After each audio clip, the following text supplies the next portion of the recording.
सबको जय यीशु की। प्रभु क्रिस्त में प्यारे भाइयों बहनों, नवजीवन का संदेश इस शीर्षक के अंतर्गत प्रभु का जीवंत वचनों को सुनने के लिए, उस पर मनन चिंतन करने के लिए, उन वचनों को समझते हुए उन वचनों के अनुसार जीवन बिताने की कृपा मांगने के लिए, शक्ति सामर्थ्य मांगने के लिए मैं आप सभी लोगों का हार्दिक स्वागत करता हूं।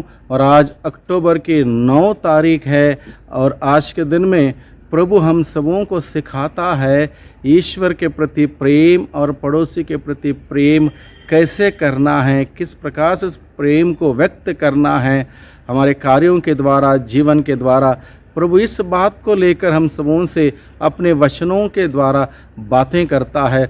मुख्य रूप से आज के दिन में हम पढ़ते हैं, किसी एक दिन एक शास्त्री आया और ईसा की परीक्षा करने के लिए उनसे पूछा, गुरुवर, अनंत जीवन का अधिकारी होने के लिए मुझे क्या करना होगा?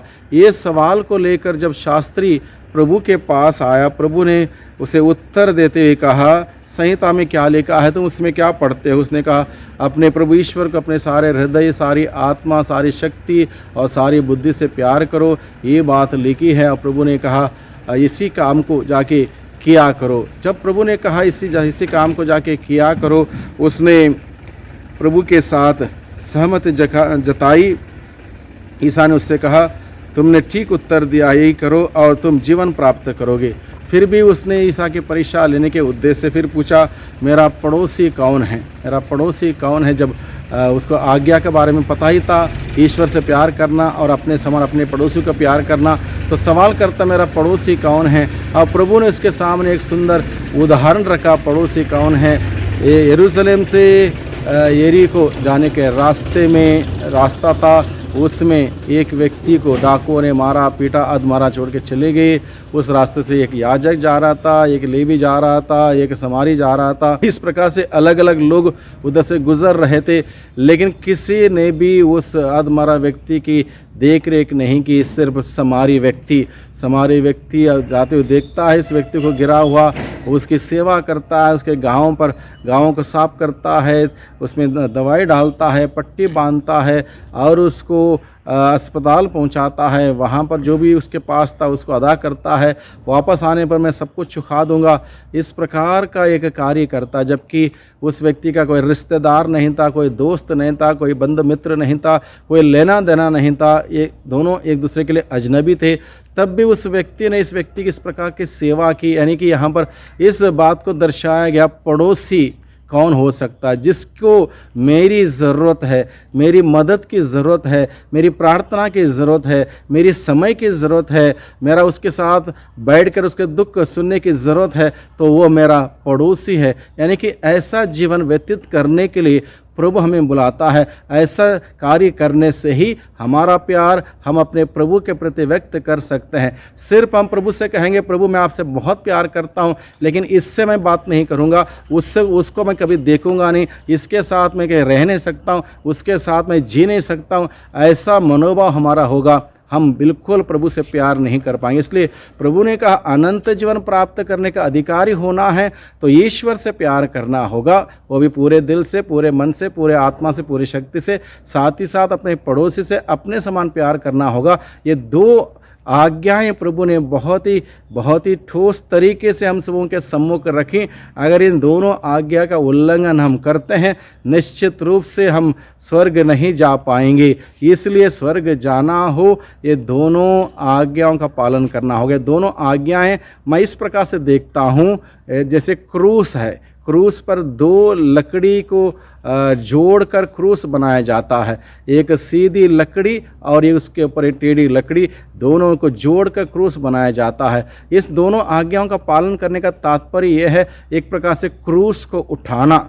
इस क्रूस को उठाने का तात्पर्य यह है, प्रभु की बात को मानना, सुनना, प्रभु से प्यार करना, पूरे दिल से, पूरे मन से, आत्मा से, शक्ति से, और अपने पड़ोसी को अपने समान प्यार करना। यानी कि सीधा लकड़ी इशारा करते मेरा रिश्ता ईश्वर के साथ, और उसके ऊपर रखी हुई टेढ़ी लकड़ी इशारा करते मेरा रिश्ता मेरे आस पड़ोस के साथ। यानी कि इस प्रकार से मेरा रिश्ता रहेगा ईश्वर के साथ, आस पड़ोस के साथ, तब वो क्रूस मेरे जीवन में पूर्ण रूप से रहेगा। क्रूस यानी कि मुक्ति का चिन्ह है, क्रूस यानी कि सफलता का चिन्ह है, क्रूस हमें जीत की ओर ले जाएगा, क्रूस हमें स्वर्ग की ओर ले जाएगा। इसलिए दोनों आज्ञाओं का पालन करने के लिए प्रभु हमें आज के दिन में निमंत्रण देता है, हमें बुलाता है, इस बात की याद दिलाता है। अगर अनंत जीवन प्राप्त हम करना चाहते हैं तो हमें इसके बगैर नहीं हो सकता। ईश्वर के प्रति प्यार और अपने पड़ोसी के प्रति प्यार दोनों को व्यक्त करना बहुत ही ज़रूरी है। आज के वचन के द्वारा, उस दृष्टांत के द्वारा, मेरा पड़ोसी कौन है, इस दृष्टांत के द्वारा प्रभु ने आज के वचन को बहुत ही स्पष्ट तरीके से हम सबों के सम्मुख रखा है। प्रभु को हम धन्यवाद दें। आज के दिन में फिर एक बार प्रभु ने अपने वचनों के द्वारा हम सबों को स्पर्श किया है, हमें अनुग्रहित किया है, हमसे बातें की हैं। प्रभु की बातों को समझें, प्रभु की बातों पर मनन चिंतन करें, प्रभु की बातों को ग्रहण करें और उस प्रभु के वचन के अनुसार जीने का प्रयास करें। प्रभु से पूरे दिल से, पूरे मन से, पूरे आत्मा से, पूरे शक्ति से प्यार व्यक्त करें और अपने पड़ोसी से अपने समान प्यार करें। ये दो काम अगर हम कर पाएंगे ज़िंदगी में, हम निश्चित रूप से सीधे सीधे स्वर्गीय सुख हम प्राप्त करेंगे। इसलिए प्रभु ने कहा स्वर्गीय सुख अधिकारी होने के लिए, स्वर्गीय सुख प्राप्त करने के लिए ये दोनों बातों पर ध्यान देना आवश्यक है। हम प्रभु से कृपा शक्ति सामर्थ्य मांगें, क्योंकि हम सभी दुर्बल हैं, कमी कमजोरियों से भरे हुए लोग हैं। नहीं चाहते भी बहुत बार हम लोग बहुत प्रकार से गलतियां कर बैठते हैं। उस प्रभु से हम प्रार्थना करें। सर्वशक्तिमान पिता परमेश्वर, धन्यवाद देते हैं आज के वचनों के लिए। आज के वचनों के द्वारा प्रभु आपने हम सबों को सिखाया है अनंत जीवन का अधिकारी होने के लिए प्रभु से प्यार करना, पड़ोसी से प्यार करना कितना ज़रूरी, कितना आवश्यक है। बहुत बार हम लोग नहीं कर पाते हैं, अपने से प्यार नहीं कर पाते हैं, पड़ोसी से प्यार नहीं कर पाते हैं और इसका नतीजा ये होता है हम आपसे प्यार नहीं कर पाते हैं। प्यारे प्रभु जी, हमें सिखा, हमारे अंदर वो प्यार भर दे, आपका प्यार भर दे, पवित्र प्यार भर दे, जिससे कि हमारे जीवन का निर्माण हो जाए। हम एक दूसरे से प्यार करने लग जाएं, एक दूसरे को प्यार की दृष्टि से देखने लग जाएं और एक दूसरे से प्यार करते हुए, आपसे प्यार करते हुए, आपके वचनों के अनुसार चलते हुए हम सभी आपके साथ जुड़कर स्वर्गीय सुख प्राप्त करने वाले बन सकें। दुआ करते हैं उद्धारकर्ता यीशु मसीह के नाम से, आमीन।